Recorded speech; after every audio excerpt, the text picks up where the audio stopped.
What's good? It's the boy Dude Reviews, and the Disney Renaissance are the time that Disney was back on the map and became one of the biggest studios of the 90s, releasing hit after hit from Little Mermaid to Lion King to Hercules. This decade was it was insane in terms of quality movies. But I've seen these films like a half a dozen times, and I decided let's rank all of them in my opinion. Which is the best Disney film from this Renaissance era, and which is the worst in my opinion. I'll be ranking the films based on what I liked in terms of plot, characters, animation, and just the overall themes and all that jazz. Yeah, it's gonna be my opinion, so don't take it too seriously. It's all fun and games in the end. Just my silly opinion. But at number 10 and at last place we got The Rescuers Down Under. Now this film I really did like because I like how they implemented some of the CGI with the 2D scenes. It's particularly like the Kobe and Eagle flight sequence. I thought all that looked pretty sick and amazing. I love seeing Bernard and Miss Bianca once again return to their role, and the same voice actresses and actors coming back to the role from the first one. Disney went all out with the character animation in this film when it came to the humans, particularly the boy and the main villain. But despite the pretty animation, this is probably a little weaker in terms of story compared to the first one. The first one had such a more gripping plot that had you on the edge of your seats. Like the way those two people were using that little girl to get what he wanted, I just thought it kind of sucked. And I mean, yeah, Kobe is kind of put into danger, but I feel like the way it was done in the first one felt a little bit more terrifying, and it had a very dark look to it that just made you feel on edge. This one, it does feel a little bit more light-hearted, to be honest with you, but it's just it's not a bad film per se. It's just I feel like the other films in this era are a little bit better, and it is kind of more or less the same as the first one, to be honest with you. If you like the first movie, you'll like this one, but in terms of originality, this one is the least original film compared to all the Renaissance era. At number 9 we have got Pocahontas. So what Pocahontas has over Rescuers Down Under is the songs. Mate, you need songs in Disney films. Well, not all Disney films, but I feel like with this era, in this decade, I feel like the songs really elevated the story and just made it a lot more enjoyable to watch per se. And this film has so many really lovely songs like Colors of the Wind, Virginia Company. These songs are just all so lovely, and they have a nice melody to them where they all kind of feel very consistent. Like they're all very different styles of songs, but they feel very consistent and feel like they fit in the world of Pocahontas. And I like the villain of this film. I feel like he is probably the most interesting character. He is just so damn cruel and evil and just such a bigoted racist dude. And the voice actor David Ogden Stirs just absolutely dives deep into this role, being this greedy and arrogant governor. Like my dude. And to be honest with you, he's the only character do I find kind of interesting. All the other characters are kind of generically written in a way. I feel like, yeah, people did complain about this film with the historical inaccuracies and it being a little bit inconsistent and all that, but I just kind of judge it with what I see. And yeah, some of the characters are okay, but I feel like they don't have an interesting arc or development. Like none of them have any interesting arcs. Although I do like Pocahontas and John Smith's friendship. I like how Pocahontas doesn't understand John Smith and they kind of have to communicate via sign languages and body gestures. Although towards the end of the film it is kind of not clear if Pocahontas understands English or not. But check out my full review. I did it 2 years ago, and yeah. But apart from that, yeah, it's a beautiful looking film, but it does feel very Hollywood-esque. It's very generic, to be honest with you. I've seen this type of plot done a million times before, and Pocahontas is no exception. At number 8 we have got The Lion King, 1994 film. This is probably Disney's biggest. I have no idea how many box office records this film broke, but it broke a lot of them back in the day. And I didn't grow up with this film, even though I should have. watch this film in my childhood. I just never did. I never had the VHS. I never ever saw it as a kid. I probably saw bits and pieces of it, but I never sat down and watched it. So the first time I watched this film was when I was 17, and being a slightly older teen and just watching it, I kind of thought it looked pretty. And then rewatching it like 2 or 3 times, I finally got my over opinion, and I think it's a really, really great film.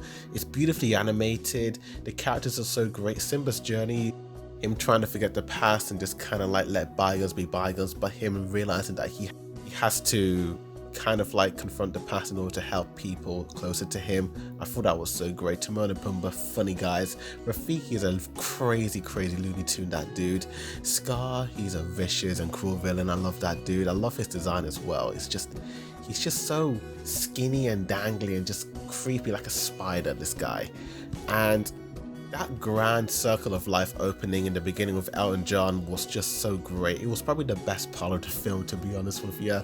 I also did kind of somewhat like the sequence of Can't Wait to Be King. So why is this film at number 8 and not in my top 3? Well, as I said, I didn't grow up with this film, so I don't really have any specific nostalgia over it. I just feel a little bit meh over the whole film, to be honest with you.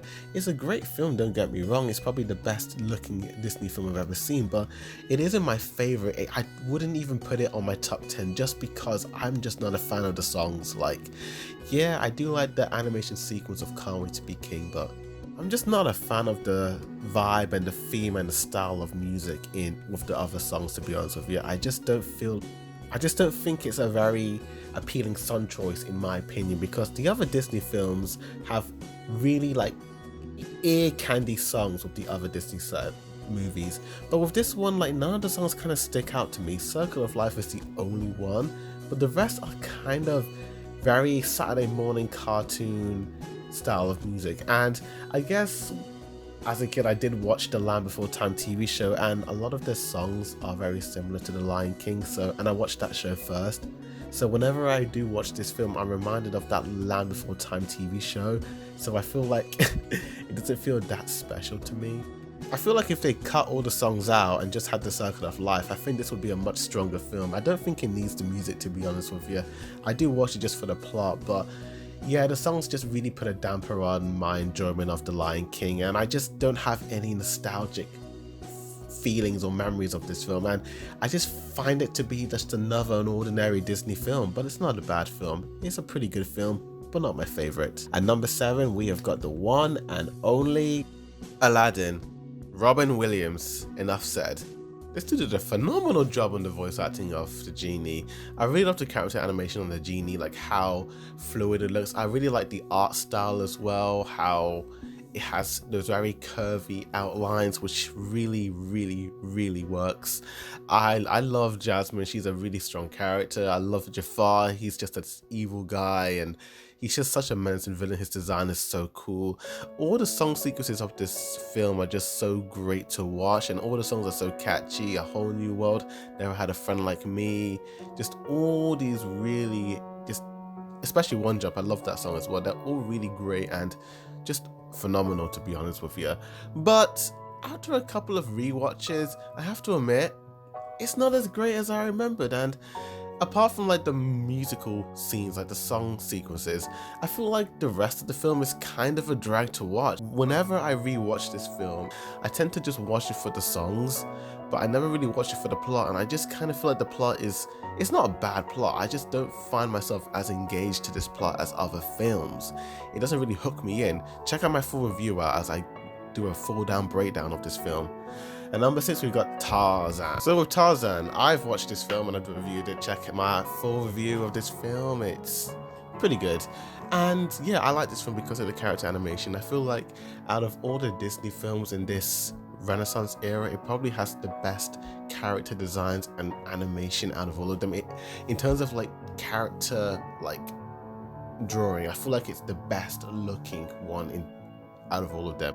All the characters are actually all memorable and pretty interesting, from Jane to her father to Tarzan to the evil poacher dude. Like, all of them are also great. Even Tarzan's little friends, his animal friends, are all really cool. I love like the water stuff. Like whenever like they're in a lake. I like the way they animate water, and like Tarzan kind of like surfing the tree trunks like he's a surfer dude is just so cool. I mean, that's extremely unrealistic and very painful if he actually did in real life, but it looks so cool seeing Tarzan just surfing these tree trunks like he's a surfer dude. Incorporating the 3D animation into this film really did work. I think it's probably the best use of 3D in a 2D film in my opinion. I really do like the story and the plot, it's just really great. I don't really have no criticism to talk about it, but the others are just a little bit more enjoyable in my opinion. And at number 5 is Beauty and the Beast. I was about to rank this at number 6 just because I preferred probably like some of the animation stuff, but I feel like with this film it has a slightly better plot. Like, I really just like the plot and the story of this film, like Beauty and the Beast's relationship and just how those two just kind of dislike one another at first, but then they kind of grow to appreciate one another's company. I like how the Beast is drawn and animated. I feel like all the characters in this film are so well written, like from Belle to the Beast, even flipping Gaston. Like, the dude from the beginning of the film to the end is the same character, but he's kind of portrayed as the villain. But the dude isn't even doing anything bad, he's kind of doing it to kind of protect Belle. Like, he hasn't been evil or malicious to anyone else in the film but just the Beast, because let's face it, he's kind of scary looking, and if you saw this dude you'd be pretty frightened by him, and you probably want him to be executed as well, because he's, you know, you don't really know what this guy is capable of and all that. I also kind of like how he's just so obsessed with the one girl who doesn't really pay any attention to him, how he's kind of like this popular guy, like the hero of the village and all that.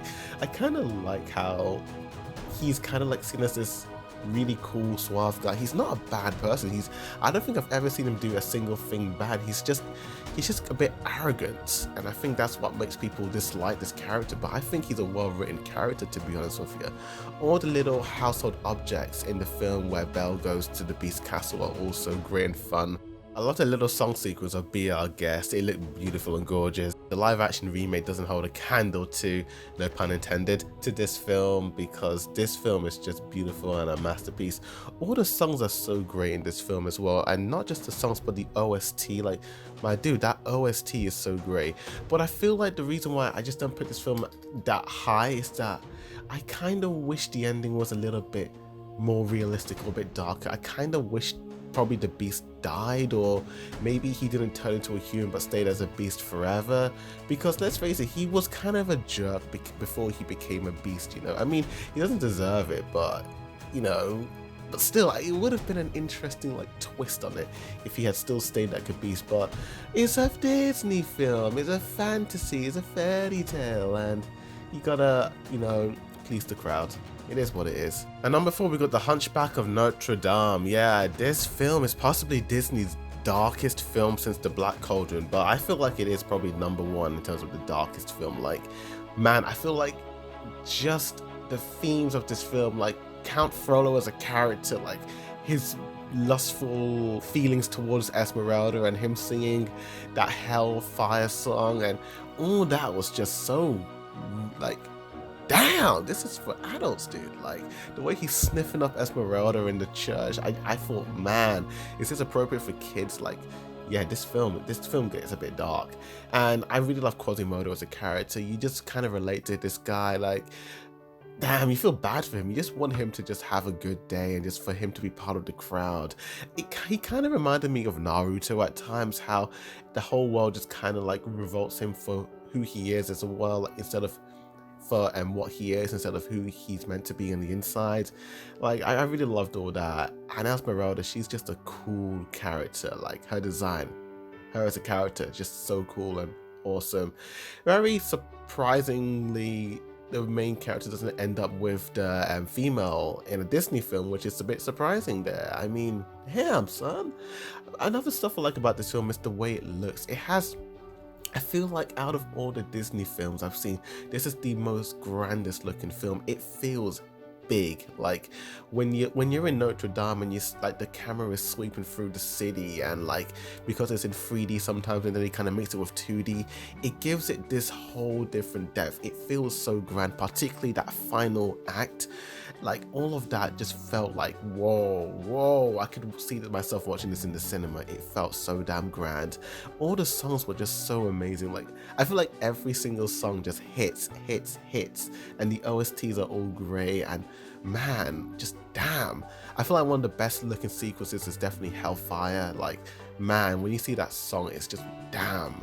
You just look at what Disney, like, man, I kind of want more of this with Disney, but it's a little bit too dark. But man, the only thing that kind of like hinders this film for me is the little gargoyle statues. I feel like because this film has a lot of dark elements, having those toony cartoon gargoyles are just a bit distracting, and it would have made more sense if they were part of Quasimodo's imagination, but then they're like flipping getting themselves involved in the battle. We see themselves like fighting some of the soldiers. It's just, oh man, I wish they were not real, but it is what it is. Yeah, not that crappy 2020 remake. I'm talking about the original 1998 film, and I did a full review of this film, so check it out. What I like about this film is Mulan's character journey.